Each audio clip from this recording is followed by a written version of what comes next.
can we have some feedback of what was the last session, and what is that we did, and what is that we are planning to do in that particular problem area? Can someone just recap?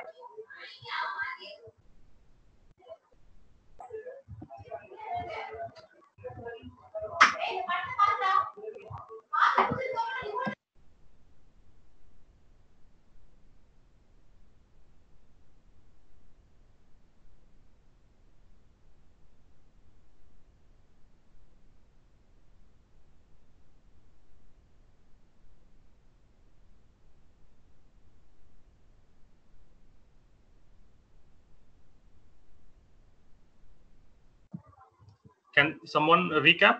I'm not able to hear anything. Is someone speaking?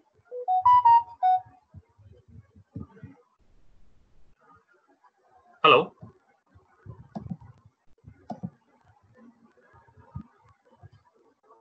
Gokul, am I audible? You are audible. Okay, presumably the one who has attended the last session must speak something. I was not in the last session. Okay, no problem. So anyone in the last session, can you please recap?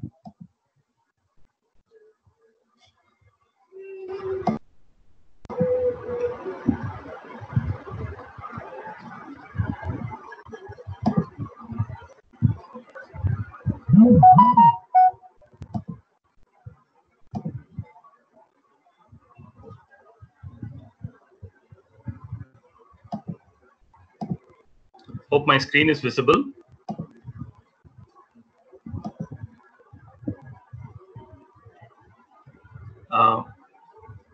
Can someone confirm?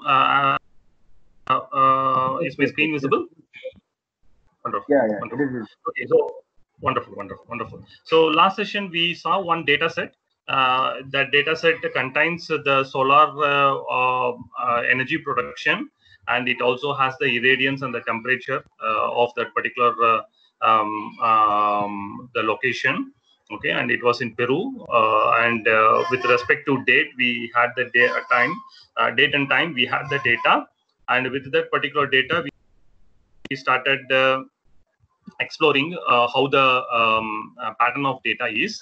And in a nutshell, what we understand is from the solar panel, it is going through a charge controller to a battery, and from there it is going to the home or the people who are using it. Okay, and we also have to give the due, I would say, like the courtesy to this particular book. Okay, you can also please read this particular book. I'm just copying and pasting the title. Okay, so it's a very good book. You can all try to get it and read. It's a good book. Okay. And if you see the title of the book, it is on data science. Normally, the books will start with the title data science, but here it is decision science. Okay, so that is the very important thing which attracted me towards this book. Okay, so again, coming to our problem, what we had is the panel temperature irradiance of that particular location, along with the measurement of a voltage, power, current from the solar panels. And we all understand, like, this particular energy is going to a battery, and we are having an inverter. There is a load from where there is a direct consumption of energy, okay, into the same as a DC energy itself. The consumption happens, which is a load 1 and load 2, and we don't have load 3, but what we have is inverter output. There is a measurement. But what we see is inverter output. It is not a considerable amount of energy which is going outside.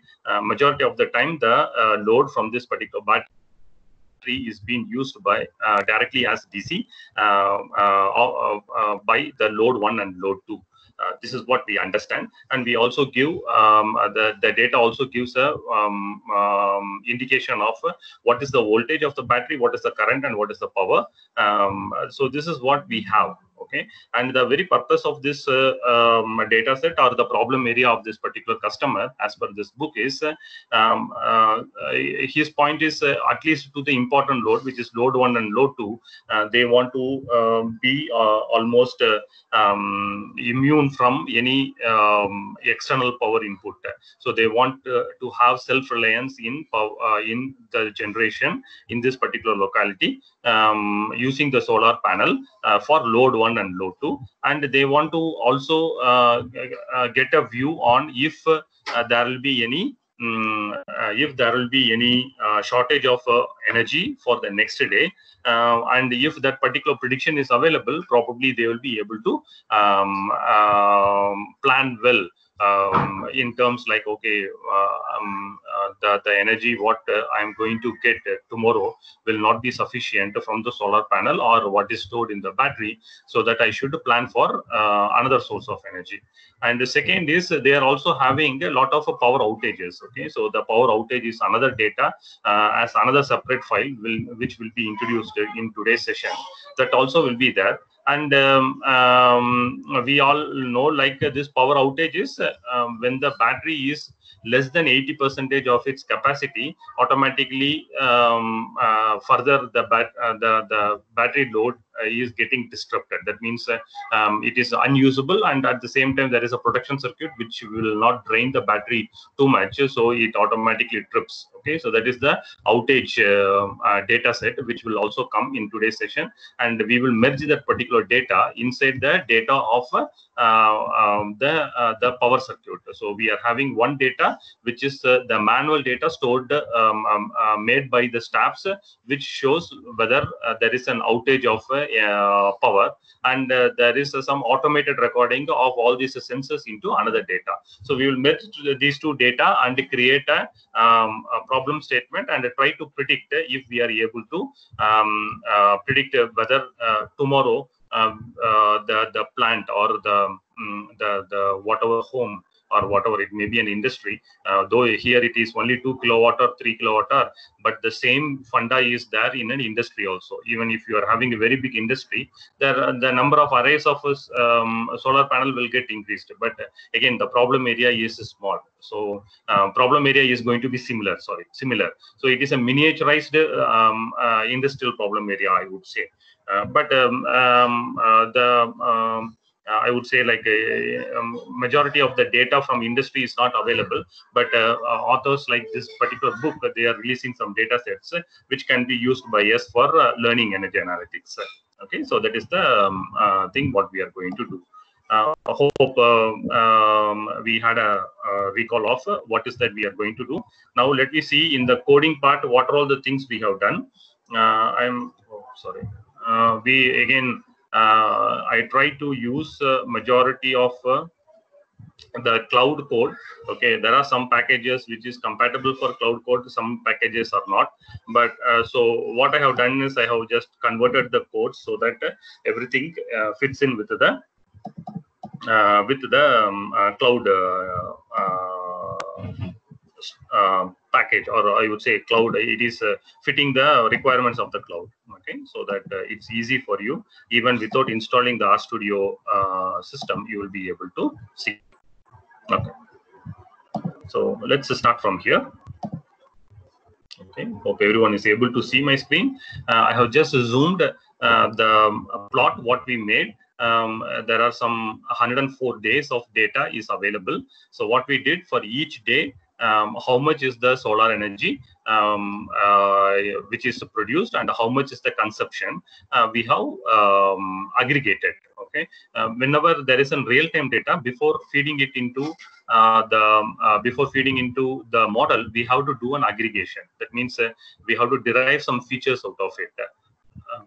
Just a minute. Google, is the recording on? Can you confirm recording is on?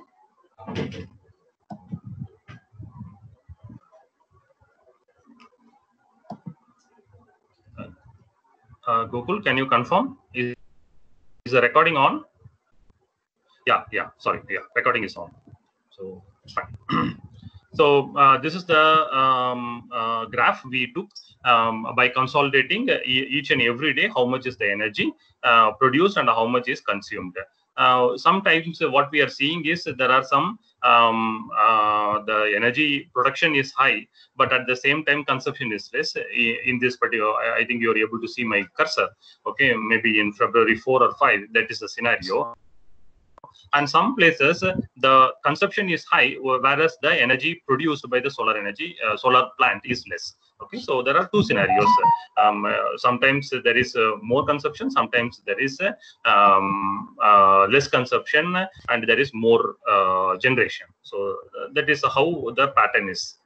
Okay, that is how we did this particular graph and we saw it. Okay, and now next what we thought is, okay, let me see during this particular less generation of solar power, what is the battery is doing. And instead of seeing the complete data, we thought of slicing the data for only one day. Let me see from January mid-hour to February, January 31 to February 1, the complete 24 hours, how the battery is. Okay, so this is the battery power, and what we see is the battery power, it is getting drained, or it is getting reduced over a period of time.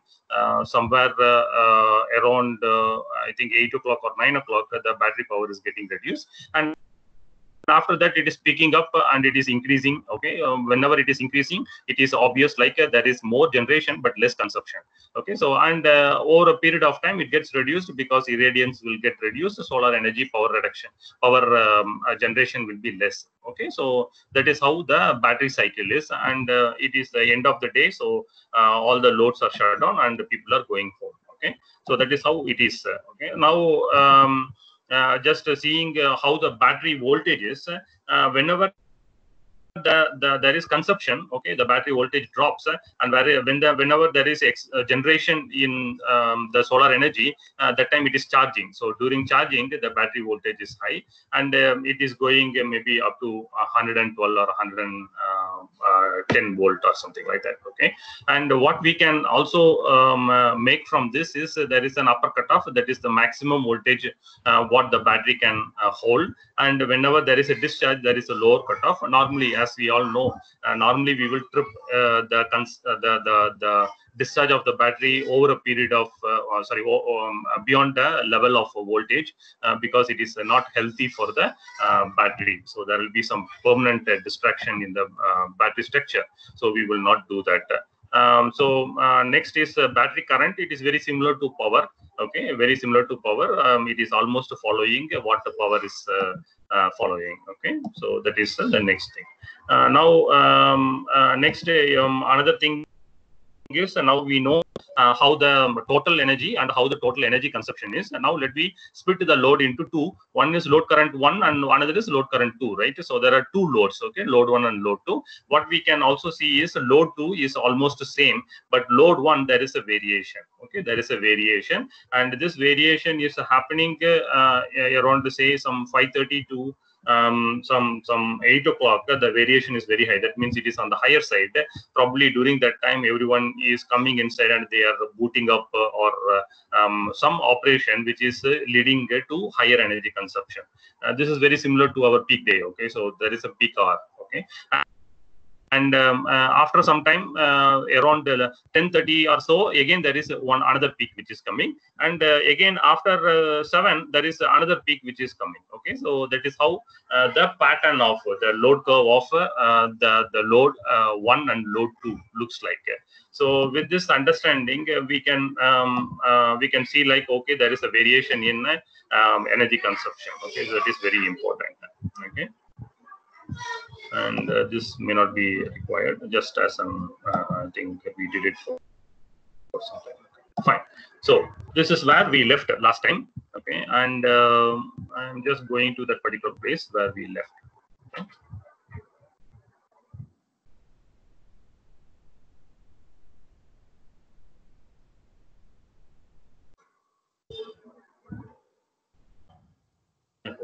Yeah.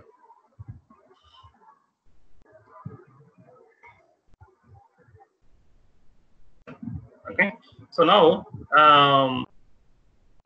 Next important thing, I think we left somewhere here. Okay, this is where I created a box plot. I remember. Okay, fine. So now the next important thing what we will do is see in real time also, just to introduce you how in real time also it will be there. Okay, so what we have to understand is when there is a peak generation. Okay, so we have created a cutoff, like if more than 5, if it is there, then it is a peak generation. And I'm creating a conditional statement, taking the data. The data is my raw data, what I am having. With the conditional statement, I am deducting when and all the solar current, solar generation, the current what comes out, when and all it crossed 5. Okay, so that is where I would say like there is a peak consumption. Similarly, at what or sorry, peak generation. Okay, so at what time I am also having solar more than 120. Okay, so these are all just I will tell you why this is needed maybe in the later thing. What we have to identify here is we need to have a slot from which time to which time we had these things. Okay, so let's just plot data solar voltage. Okay.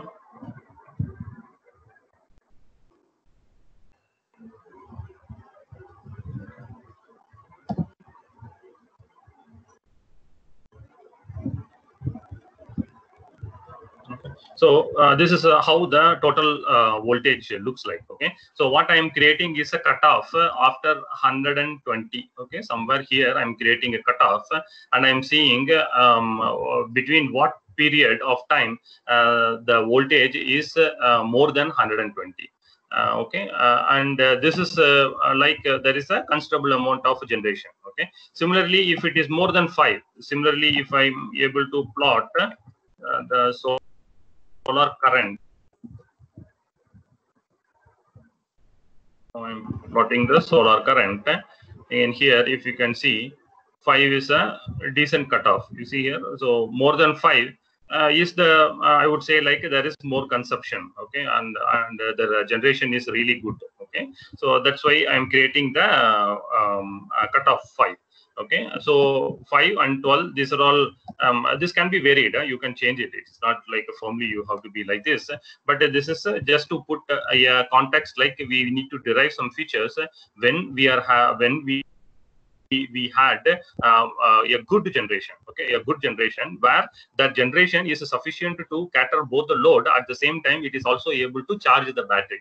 Okay, so that is the logic behind it, why this number is. Okay, similarly for power. Okay, similarly for power, that is nothing, 120 into 5. Okay, that's it. Okay, so now again battery current. Okay, so battery current when it is more than 10, that is like there is a considerable amount of consumption from the battery. Okay, so I want to understand that. Same for power. Okay, like that I'm creating some. Okay, and you will understand why these variables are needed. What I am also doing is when it crosses 5, you write the date and time. Okay, whenever it is crossing 5, you write what is the date and time into this particular data frame called A. Okay, temporarily I have created this A. Okay, and I am writing all these things. So it has written. Okay, now what I am next doing is I am creating another features for this. Okay. So let me just expand it because this will be a little lengthy. Okay, but one more thing I think you all will appreciate. It is not very complex code. This is like pipeline. Okay, so say A, you take the raw A. Okay, that is what we did in the earlier step, and you group it by date. Okay, group it by date, and then again pipe. Okay, so this you should consider this as pipe. Okay, so it is like a pipe. So it is like a flow. Okay, so data is flowing from A, and you are grouping the data into location is immaterial here because Peru is the only location, and then you are putting one more pipe and summarizing. What are the summarizing you are doing? First thing is you are seeing what is the maximum solar power in that particular date. Okay, and what is the maximum solar current and what is the maximum solar voltage. See, whenever you are handling time series data, what you have to do is you have to derive the descriptive features of the data set. You cannot have the time series data directly for model building. That will not give you result. That's why what we are doing is we are converting the time series into date-wise featured engineered data set. Okay, so date-wise we are deriving feature. What is that? Maximum solar power, maximum solar current, maximum solar voltage. Now again, that is max. Similarly, I will take average also. Okay, you can also take a standard deviation. Okay, we will do that, but I'm just putting like this. But you can also put standard deviation also. Okay, so standard deviation you can put, kurtosis you can put, all these things you can put, and calculate the mean average values at the day level. Okay, so I am also saying like how the solar power, current, and voltage max we have found the same way we are calculating the mean. Okay, next is now I have the in the previous step what we did, we created one yes current underscore ts. Something happened. Okay. Yes current underscore ts. Okay, so this is the timestamp when my current have crossed more than 5. Okay, and what I am seeing here in that particular date when it started, when the current from my solar have started rising. So for that, what I'm doing, I am putting min. Okay, similarly I'm also putting like a max. Okay, so what it will say, this will give me like a when it got ended. Okay, so min and max. Okay, these two things I am taking. In the next step, what we will do, we will find the difference between this min and max. Okay, so with that min and max, if you find the difference, what will happen in that particular day when the solar current have crossed 5? Okay, how much period it was like that, and with that we will be able to come to a conclusion like in that particular day the generation have crossed a considerable amount. Okay, that is more than 5 for this particular hours. Okay, so this is the feature what we are deriving. Similarly for voltage. Okay, voltage, if you remember, we have given a cutoff of 120. Okay, similarly for power, and we also do it for battery power. Okay, battery power also we will do it.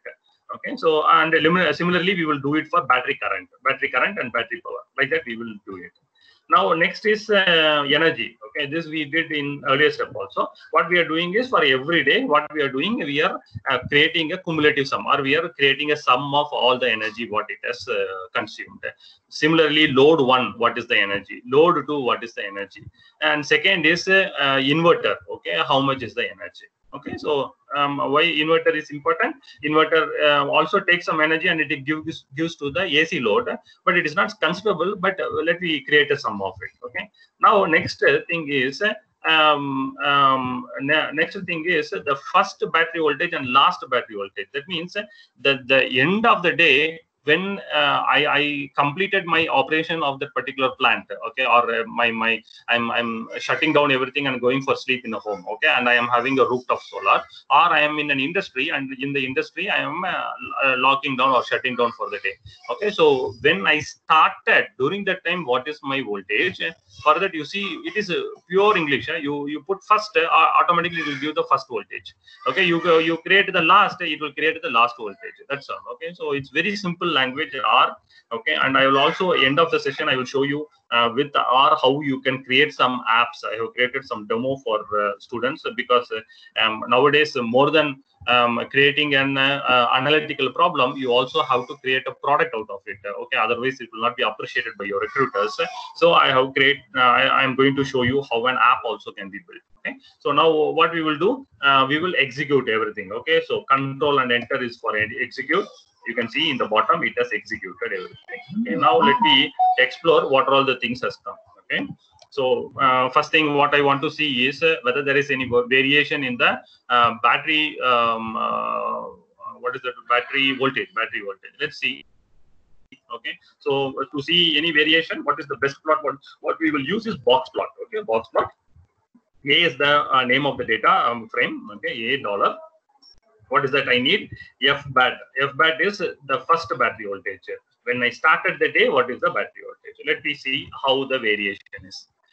Yeah, great. So there is a variation, but how it is, the battery voltage is not less than 80. 80 as per this particular book, they have put like that is the lower cutoff for that battery. Okay, so it has not gone to that particular level, but it is between somewhere here to here. Okay, now here to here is what I am saying, right? So you want to have a number for that, right? So that is a very beautiful command for that.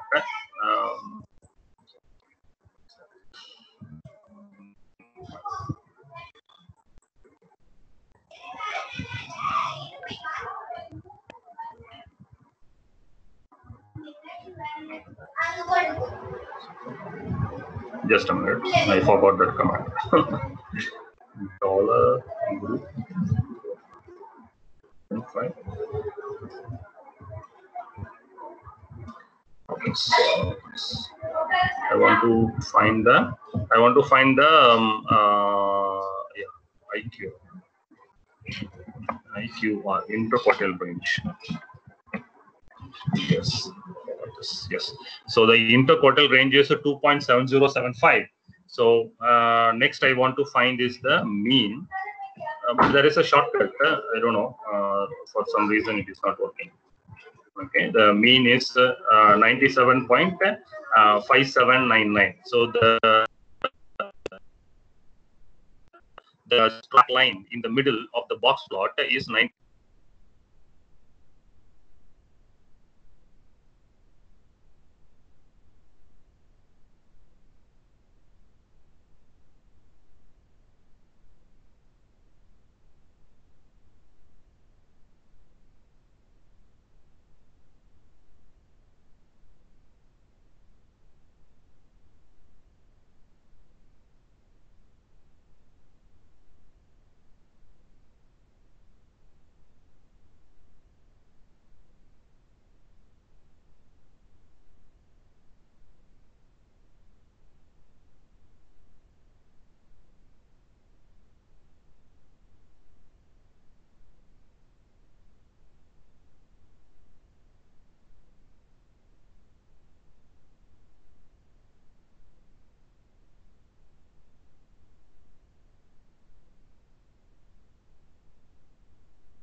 Hello, Mr. Omkar.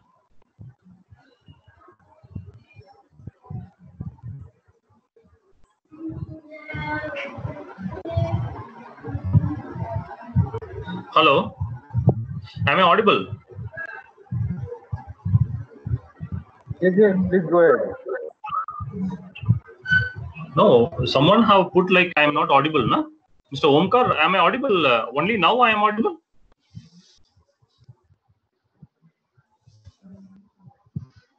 Till now I was not audible. No, you are audible all the time. Anyway, Okay, but I'm able to see some chat. Mr. Anand, 649. You have given like a can't hear the voice. Vigneshwaran from BIT. Yes, sir. Some past 5-10 minutes you are not audible.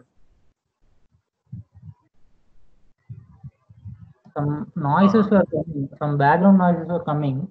So we thought that from your end it is coming like that. No, but somebody, Gokul, I suggest like if there are some problems, na, please call me. Call me on my mobile and inform me. Okay, okay, sir. Okay.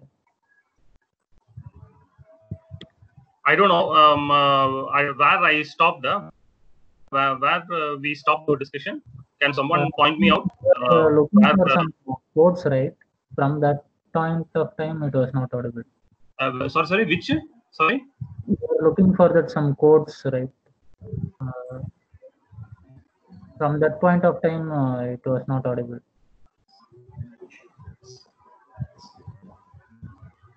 Okay. I don't know. Okay. We were recollecting some quotes from that time, sir. Okay. Okay. Okay. Fine. Okay, so I think the box plot time from then on it's not audible, or I don't know. See, because of some background noise, if you are muting all, I will also get muted. Kindly prompt me whenever you are doing that muting all. Okay. Okay, sir. Okay.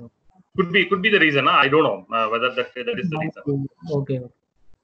Normally, this also have to show me when trying IQR command. Okay. Okay, thank you, Mr. Yadav.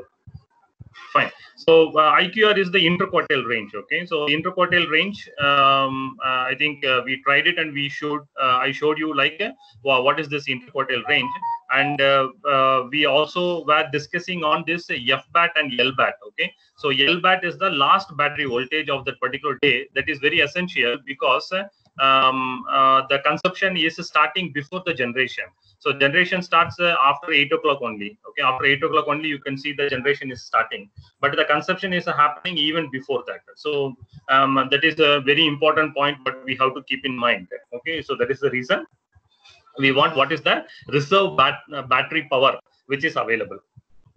Okay. Now what we will do next is we have created some features.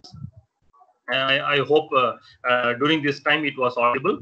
Okay, we created the features because with the time series data we cannot work with the raw data. Okay, we have to derive features. That means we have to aggregate. So here the aggregation happened with respect to each and every day. So each and every day, what is the maximum solar power, what is the maximum current, and what is the maximum solar voltage. Similarly, what was the mean? Okay, and we also saw like from between which time to which time the solar current is more than 5, and which time the solar voltage is more than 120 voltage, and which time to which time the solar power is more than 1000. Similarly for battery power and the battery current. Okay, so there were some limits we have set in the earlier code, but with that we are seeing between which time to which time the threshold is crossed. Why that is needed, we want to understand like for how many period in the last day there were good generation, and at the same time for how many period there were consumption also. Okay, so because what we are going to do is we are going to predict the battery voltage or the reserve power which is stored in the battery, will it be enough for running the load voltage. Okay, so that is the reason we did that.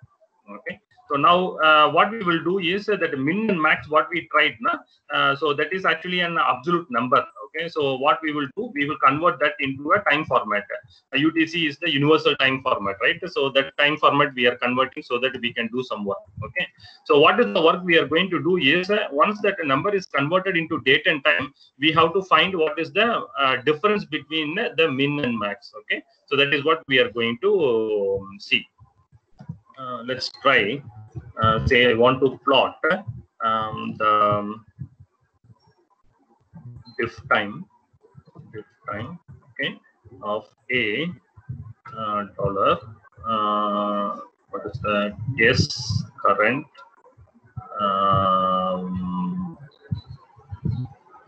Yes, max minus a dollar is current min. Let's see if it works. Oops. So you see here, it is asking like you have to be in a you have to make a formatting, correct formatting. That is the reason we have to execute this particular command. Let's execute this command and see how it is. Okay, now it's got executed. Now I am using the same difference. Okay, the same what I tried. Okay, same.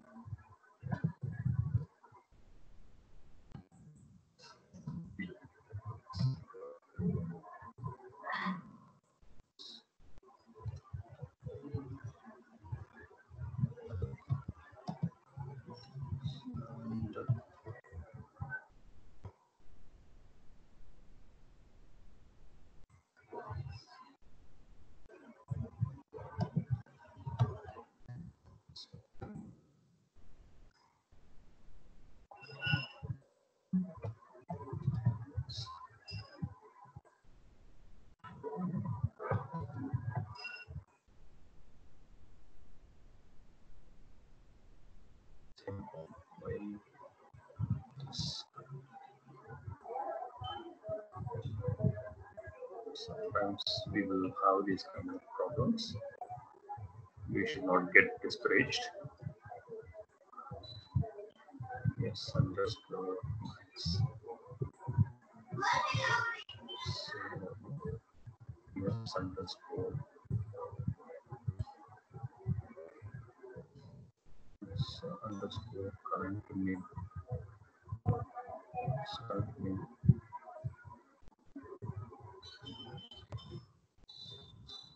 Current min.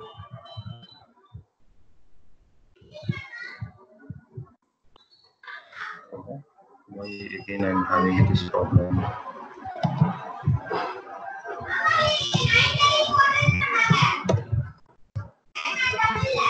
Now I got it. Okay, so let me search my. Yeah. Plot.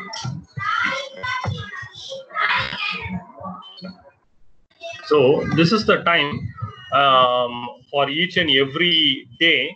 I try to plot how many hours the solar current is more than 5. Okay, you can see here there are some days even not even 5 hours it is there. See, some places it is less than 5 hours.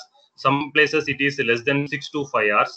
Okay, and only some majority of the thing you can see more than 7 hours is something it is there, but there are some days where we are not having a sufficient generation. Okay, so if that is the case, what will happen next day? See, if there is not sufficient generation, what will happen next day? Surely there will be an outage. Am I right or wrong? So now you all have to respond, otherwise I will not understand. Please respond. No, yes, you're right. You're right. Yeah. Okay, so when the generation is not so good, that means the number of hours the battery current or the solar generation current is not more than certain level. Next day surely there will not be sufficient energy, right? See, in real time world, this type of problem is very I would say like you can monetize this kind of knowledge very well. Say you are having IEX, the Indian Energy Exchange, and next day if you are able to predict like you will not get a sufficient amount of generation, then what you can do, you can bid for some cheaper energy in IEX, and you can compensate the raw energy what you are getting from the government sources. I don't know how many of you know about this, but this is the widespread practice. That is the reason why energy analytics is very important, and why these kind of things are highly. Okay, thank you, Mr. Omkar. So similarly, please also always respond to my things. Otherwise, it will be like an audio which will have nothing. Okay. So what I am doing is similarly for current, we saw the graph. Similarly, I am seeing for the maximum voltage, and similarly I am seeing for power. Similarly, I am seeing for battery power, and similarly I am seeing for battery current. Okay. So that is what I am doing it. Okay. Fine. So this is just I want to see here what we are doing now. See 100 and 112 minus F bat. So what I am creating is how much percentage of energy is remaining with the battery. Okay, that is what I am doing here. Okay, well, how much percentage of battery power is remaining?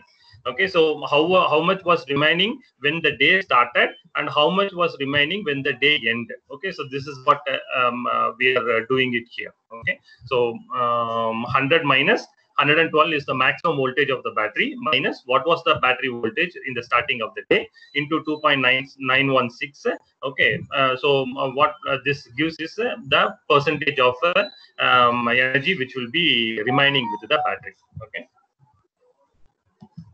And similarly, what I also wants to see in the top is my generation. In the bottom is how much energy was remaining with my battery, and in the bottom is the total consumed energy. Total consumed energy. Okay. So I will just show you so that we all are on the same page.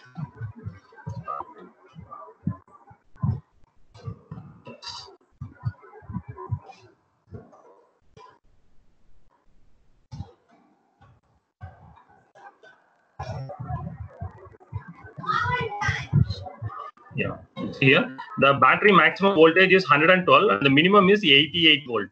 Okay, so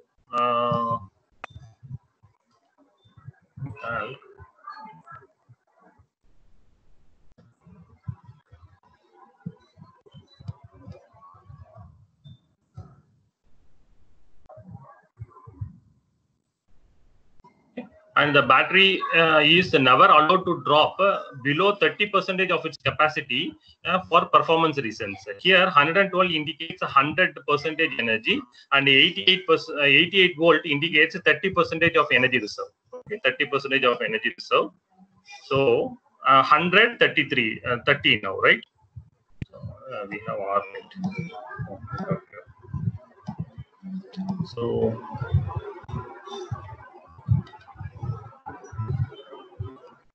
okay, so that is the reason this particular 2.916 came into picture. Okay, so now see 100 by 30. Okay, is why it is something like this. So it is almost 3 times of what we are getting. So just a minute. I forgot this. 112 minus 88.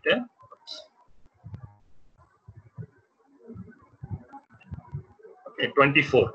So 24 is the voltage. Okay, which we have to keep in mind. And when I am seeing how much is the voltage I have to keep, so that my battery, there is some remaining energy from the battery. So that is the reason I am multiplying it with 2.916. That is the reason this particular multiplication factor is. And this is from this particular battery manufacturer. But there are some other battery manufacturers, they will give some other value. Okay, so that is the reason it is like that. Okay, so let's now we have this particular data. Let me give some names for this data so that we will be able to solve it. Okay, so I'm giving some column names for this. Okay, and I'm seeing for each and everything how much is my value, like how we saw in a graph. Similarly, I can also see as a summary. Okay, so the summary of a solar power, the minimum and maximum is something like this. Solar current is something like this. The solar voltage is something like this. Okay, so I want to just have a look of it. You can also see this in a box plot. That is also possible.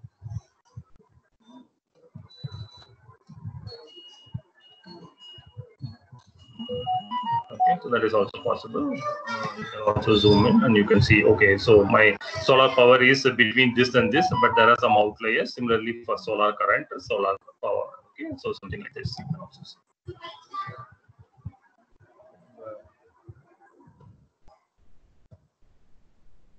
You can also scale it and see.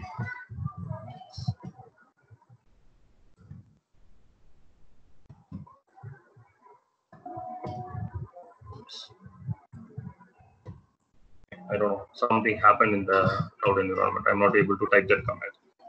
Fine. So that is what we are seeing here. Now we have all the necessary data here. Okay. So let's see how the data is.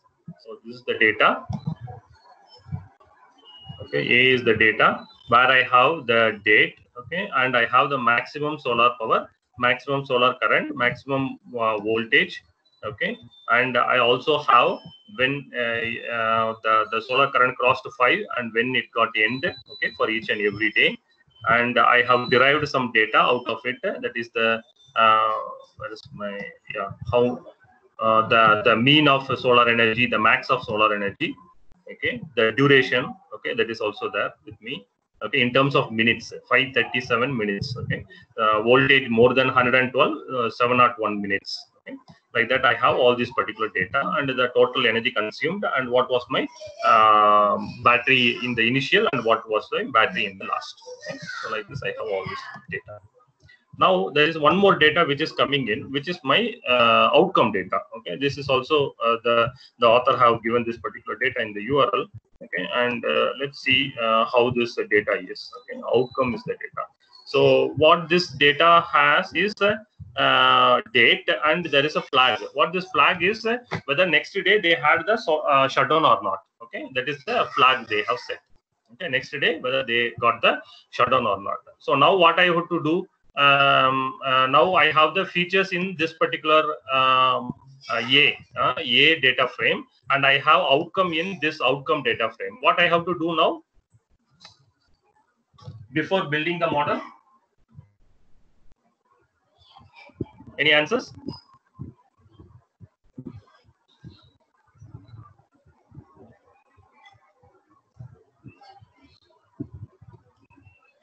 So this is a supervised learning. That means I am teaching the model what was the history, and then I am telling to the model, based on this you build your model and give me the answer, right?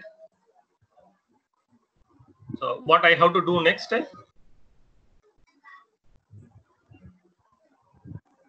Any idea?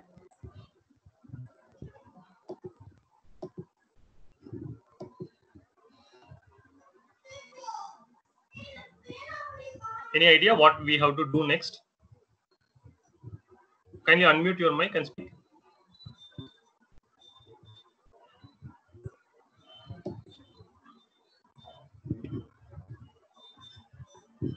So I have one data, which is my A, where A data frame, I am having all the features every day, how my solar power plant is, how my load condition is, how much power is remaining in my battery. All these things are there in my A. Okay. And a new data is also there, which says like on this particular date, whether I got a power failure. That means whether my battery power have crossed less than that threshold limit. Okay, so that is what is that one means. Okay, every day. So with this, what I have to do next? What is our end objective? What is our end objective? What is our problem area?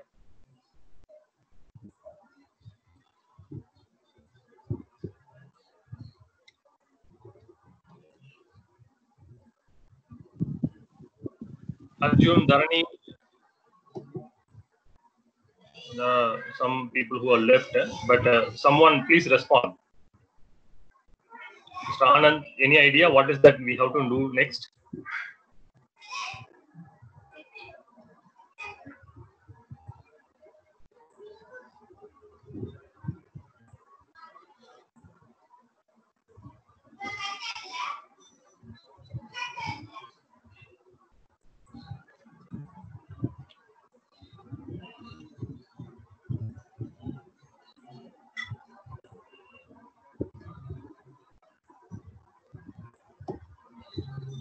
Someone please respond.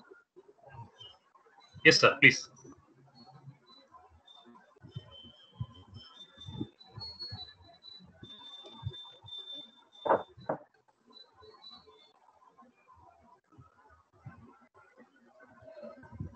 What is that we have to do next?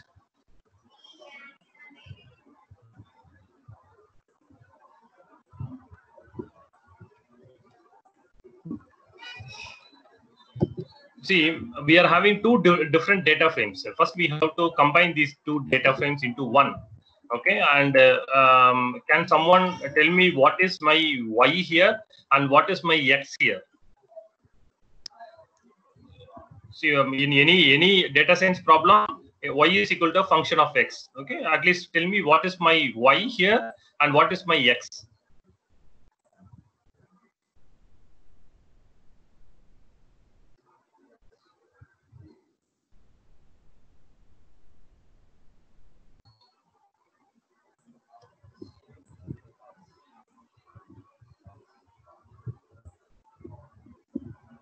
So the problem here is I have to predict whether tomorrow they will be having a power shortage or not. Okay, whether they will be having a power shortage tomorrow or not. That is what I want to predict, right? So here, what is my X and what is my Y? If Y is a function of X.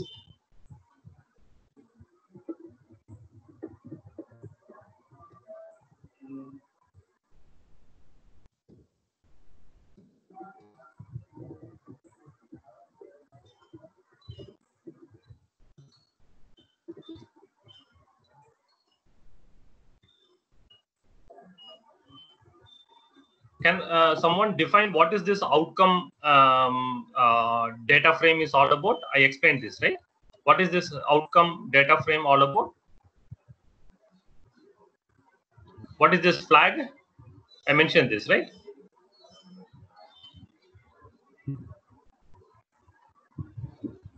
See, this flag is whether on that particular day they got the power cut or not, whether the power was not sufficient to them. If it is not sufficient, then they will put 1. If it was sufficient, then they will leave 0. No problem. So if you see in the bottom, okay, there were 68 days where there is no problem with there is no shortage of power, okay, or energy. There were 36 days where they had problem. So 0 means no problem, 1 means problem. Now what I have is I have each and every day how my power plant was, that is my solar power plant was, how my battery energy storage was, okay, and how was my consumption. Everything is there in my another data frame. Here I have one more column where whether there is an outage or not, that is also there here. So what is that I have to do next?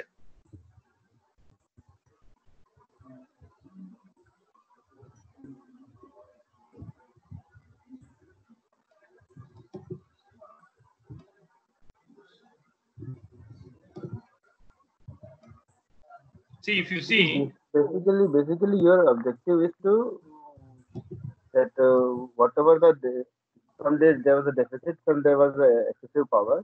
So we have to merge the two needs. Basically, that is yeah, the objective of all the algorithms. yeah, exactly. We have to merge it. Yeah, we have to merge it, but we have to do a merging not straight away. We have to shift one day and we have to merge. You got it, sir? We have to shift one day. That is the reason. If you see the date here, it starts from 2nd December 2015. But in this particular column, okay, you see 2nd December 2015. This data here determines the next day's outcome. This data doesn't determine whether on that particular day there was a power outage. Yesterday, what was the generation, what was the storage in the battery, have resulted a power outage in 12/02/2015. So what I have to do is I have to neglect this particular date, shift all the flag one step ahead, and then join with my A data frame.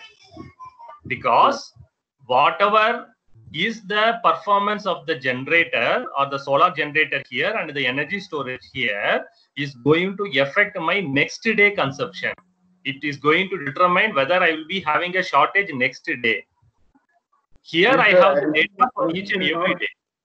The addition will not be simply just merging, just one day counter will be incremented. Exactly, sir. Exactly. You're right, sir. You're right.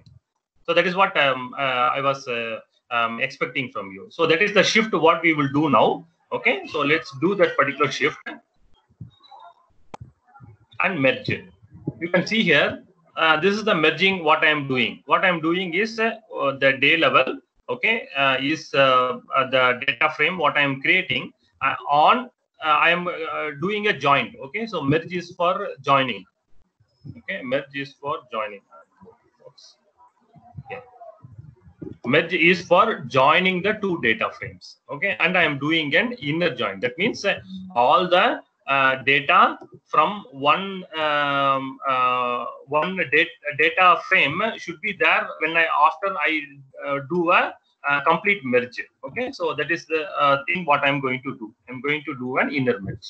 Okay, and what is my key variable or the primary ID here for joining is my date. That is my primary ID. Okay, that is what I'm going to do now. Okay, so let's merge it first. Now, next what we have to do is we have to shift the day, right? For shifting the day, what I am doing is I am just, you can see here, the day level, I am minusing 1. That means one level I am shifting and I am adding it to the data frame. Okay, this is where I am doing the I would say that I'm shifting the data. I'm leading the data. I'm not creating a lag. I'm creating a lead here. Okay, so that is what I'm doing here. So you can see here this function. Yeah, lead and lag. Okay, so that means I can. There are some areas where I have to use lag. If I do a merge, say the data what I am having for each and every day, but the outcome, if it is the second data frame, then I have to do a lag. Okay, but here I have to do a lead. Another example is when we are seeing the moving average. Okay, during that time, what I have to do is I have to see the lag.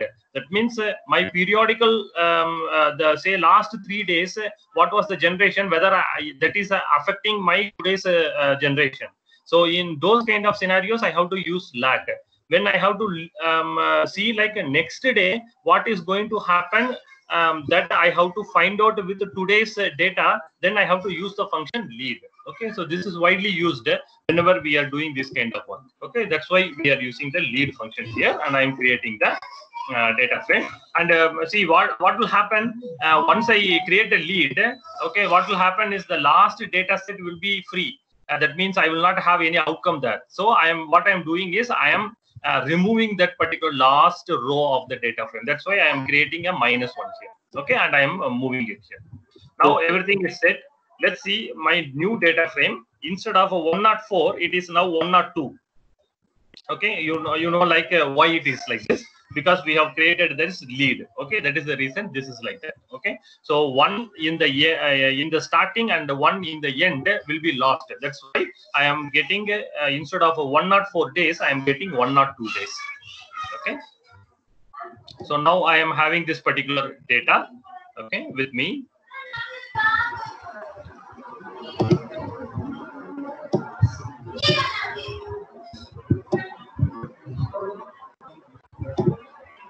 Okay, you see here 2016 3/11, 2016 3/12 is the last day, but in our earlier thing you can see here it is 2016 03/14. Okay, so that is the reason. I think I did the thing twice. That is the reason it is coming like that. Let me once again redo it. Okay, so that it becomes easy.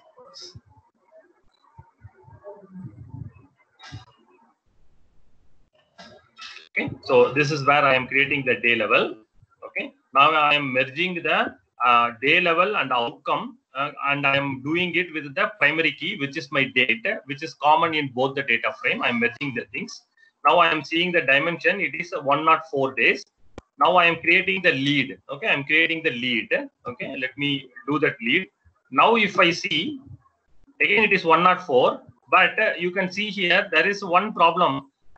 The problem is I have created this particular lead flag, right? So that is the reason it is now 22. It had gone to 23. Okay. So now what I am doing is I am removing. Okay, I am removing, and then next let's see what is the dimension. Okay, you can see 103. Okay, only one row I am removing. Okay, so that is what we are doing it here. Okay, now till this is all our I would say like feature engineering. From here on, we are going to do a model development. Okay, so model development. This is what we are going to do. Model development. Now, I have taken here a random forest model. Okay, let's first understand what is a random forest. Okay, so decision tree is one of the very commonly used algorithm. Okay, so decision tree. Any idea? Can someone give an idea on what is decision tree?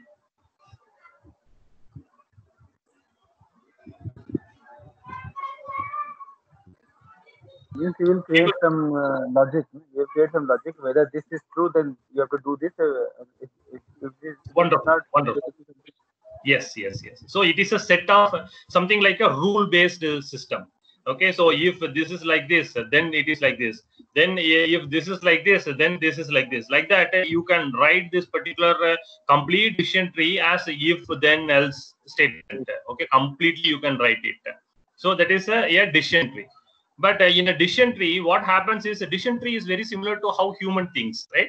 Human also make a decision like that, right? If the level is something like this, say corona, if the temperature is at this particular level more than normal, and then he may have corona. Now the next thing is whether he is having cough, whether he went somewhere.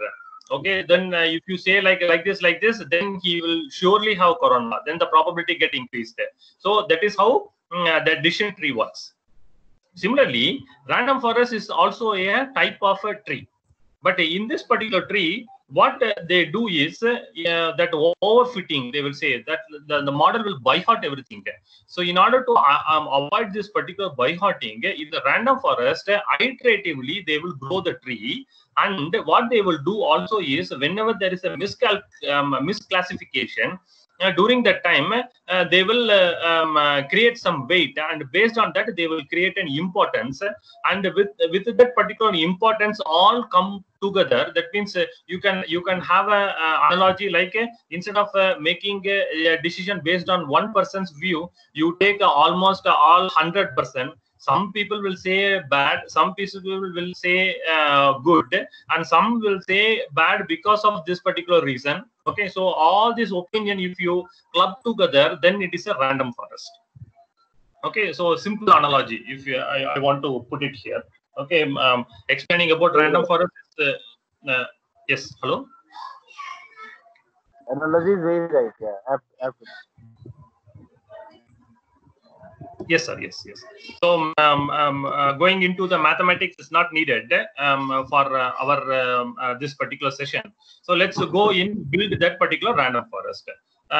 This is a library I have to call, very simple in R. I have to call this particular library. Then I have to create this particular random forest. How I am creating is, see, as factor, outcome is what I have to predict. Okay, outcome means whether I am getting a power cut next day or not. Okay, how I have to predict del, after this del symbol, this particular symbol, whatever is there, that is the variable I am going to use for predicting it. Whatever we have generated, yes, current duration, total consumed energy, all these things.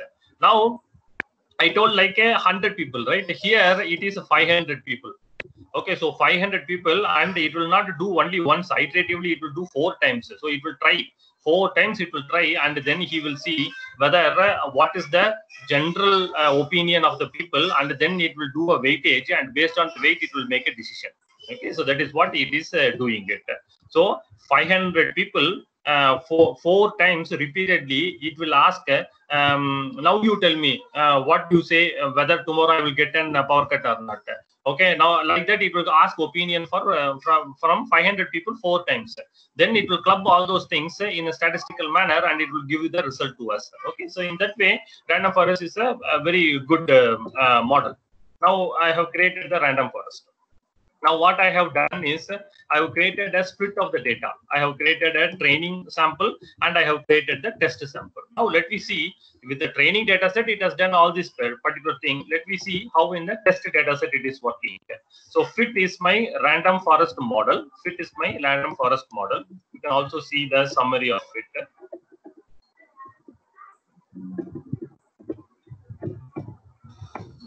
I don't know, something, this cloud environment is not allowing me to type anything. I'm sorry, I'm not able to control it. Some problem. So I will show you after this particular exercise. Okay. So this is the fit. Okay. Now I am asking it to give me the summary. Yeah, you see here, there is a summary here. Okay. So now let's see the summary. Now you focus here in this particular area in the bottom. Okay. Confusion matrix. So confusion matrix is the place where I can see whether my decisions made by the random forest is good or not. Okay, so now from 500 people 4 times it has asked, with that particular knowledge, some new data set, without asking that people, it is doing the prediction. So you can see here it is predicting zeros well. Okay, 0 predicted good is 19 times. So zeros, as 0, it has predicted. That means tomorrow there will not be any power cut. That it is predicting at a good rate. But 1, that means whether there will be a power cut. So there are totally 6 times there is a power cut in this particular data set. But 2 times it has not predicted it well. And similarly, whether I am having a whether I'm not going to have a power cut, 6 times it has not detected it well. So 6 times it has done a wrong prediction. So overall, my accuracy is 74%. So 74% of the time I'm able to predict it well. Okay, and that is the result of this particular thing. Okay, and more than that, there is something like a true positive, true negative. With these things also we have to take into consideration. That is like when it is 0, how much period of time, how much times it has corrected the 0 as 0 in the total number of tries. Okay, so that is how it will see whether it is a true positive. how much number of times it has predicted 1 as 1. Okay, so that is how it will calculate the next thing. Okay, now let's see some outcomes. So one very important thing what I am seeing here is the training data set, zeros are more, 1 is very less. Okay, probably for my student is this particular random forest. I haven't shown him much wrong data. That means tomorrow there will be a power cut. That data I am giving him very small. I have showed him all the different variants that tomorrow there will not be a power cut. That means 47 different books I have given him to study it. But I have given only 25 books to study whether there will be a power shortage tomorrow. Okay, so now what I have to do is I have to do this unbalance. There is a data set. There is an unbalance. That means the number of zeros and 1 is not balanced. So I can also do the second thing where I am doubling the number of unbalance. That means I can also increase the number of ones. Okay, so now randomly I have increased it. So now I am giving him 47 books to read how it is 0 and 50 books to read how it is 1. Okay, so now it is balanced. Let's see how it is working now. Okay, let's see how it is working now. Okay, now you can see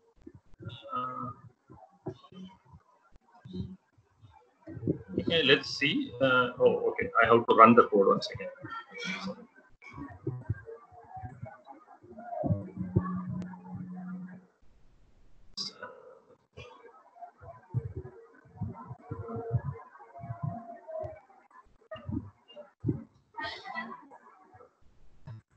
Just a minute, let me run it once again. This code I used. Only one place I have to change. Instead of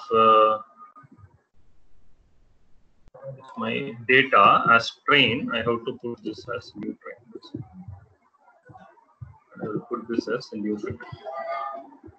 Okay, instead of old fit, it is new fit. Now again, let me do it. Okay, so let's create the new fit. Now I'm creating one more random forest, but this time I'm giving equal number of positive as well as negative. Let's see how it is working with my. Here also I have to change this new fit, and let's check with the test itself. Okay, so now let's see.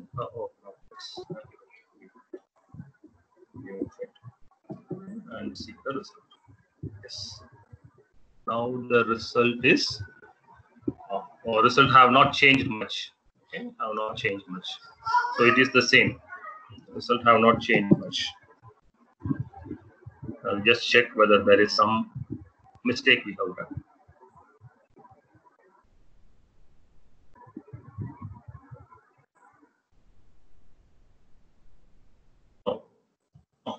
I don't think we have done any mistake. So it is great.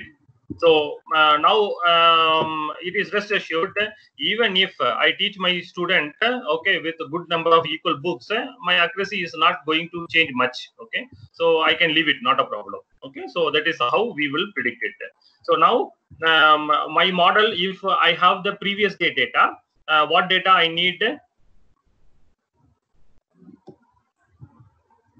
I need what was my consumption duration, what was my total consumed energy, what was my voltage duration, and what was my power duration, and what was my battery power duration more than a certain limit, and current more than a certain limit, what was my opening percentage of battery charge, and what was my closing battery charge.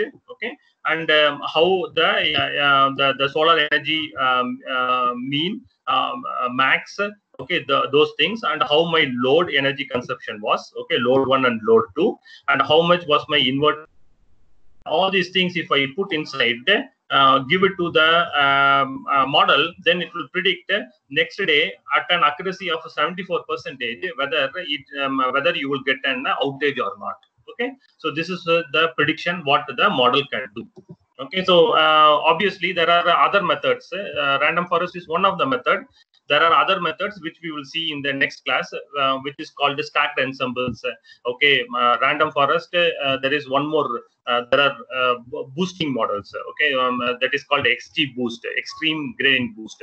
That we will see in the next class. Okay, so this is what we let me do it now. Let me call it a day. Okay. So this is what we have done. Just a recap.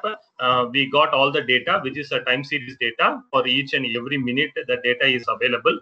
We aggregated the data into every day, like min, max, mean. Okay, and the period at when I am getting good energy production from the solar panel.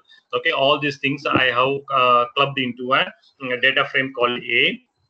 And with this particular data frame, I derived, I clubbed my outcome data. But when I'm clubbing, I led the data. That means I shifted the data by one, so that I'm able to predict what will be the outage of tomorrow based on today's data. Okay, so that lead I did, and after that I created the model in random forest. I saw there is an unbalance in the data set, so I try to balance it with some technique of randomly putting more number of ones. Okay, even after that my model haven't improved much. So within 74% accuracy, I am able to predict whether tomorrow I will get a power shortage or not. Okay, so this is what we did. As always, this code I will just copy and send it to all the people who have registered, so that you can also practice it. Okay, any questions? Please feel free to ask. Okay, I'm just unsharing myself. I will send you the codes.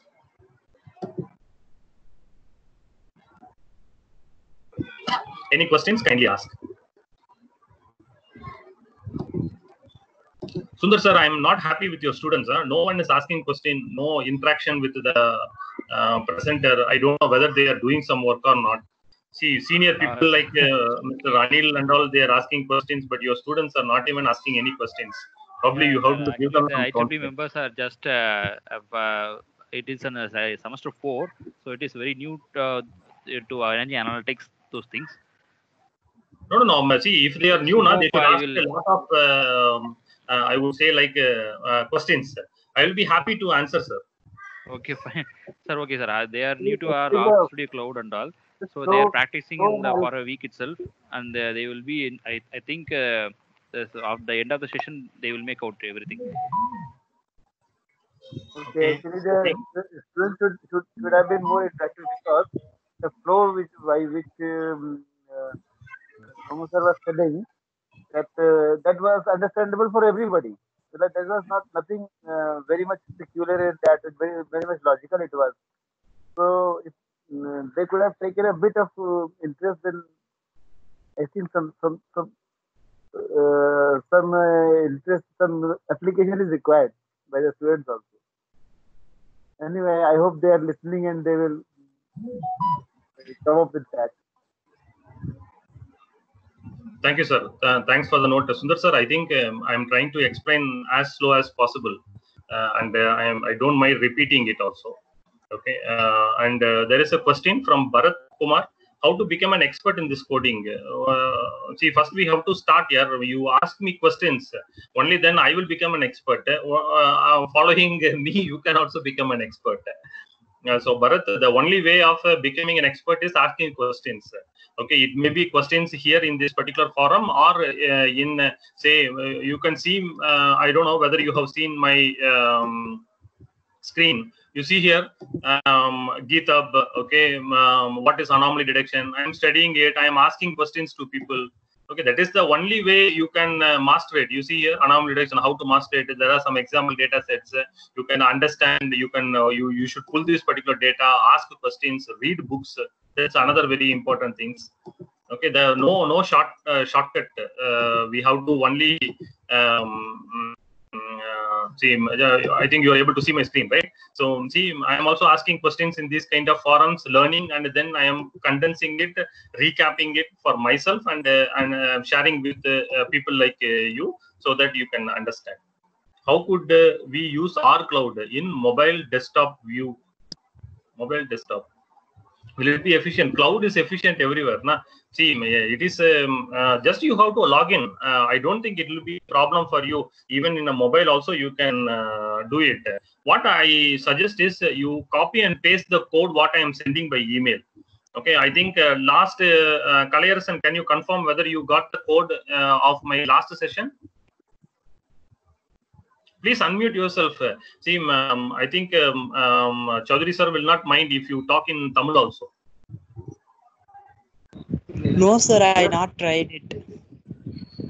You haven't received, huh? Yes, sir, I received. You received, na? Yeah. You try it, Kalayarasan. Only then you have to go through what is the way the code is written. Okay, only then you can understand. Okay, sir. Anand, I don't know who is that. Mr. Anand, now you are audible, but some background noise every now and then. I don't know, sir. I am in a separate room. This is the best I can do. Thank you, Mr. Bharat Singh. Yeah. Please, sir. Please do some hands-on.